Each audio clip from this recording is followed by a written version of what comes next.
না, চোখের সামনে মাছের এত লাফালাফি আর সহ্য হচ্ছে না। একটা মাছ খপ করে ধরেই নিয়ে আসি।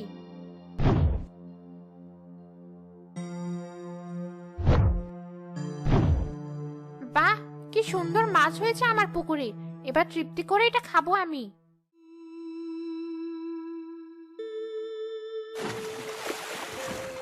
কিরে শাকচুন্নি, এই সময় তুই এমন করে কাঁদতে কাঁদতে এলি যে? কি হয়েছে তোর? আর বলিস না পেতনি, কতদিন হয়ে গেছে একটু ভালো মন্দ কিছু খেতে পাই না। গেছোটা একটা পাখি, একটা ইঁদুর এসব শুধু ধরে আনে। আমাদের মতো শাকচুন্নি কি সেগুলিতে মন ভরে? সে তো বুঝলাম, কিন্তু তুই কাঁদছিস কেন সেটা বল আমাকে।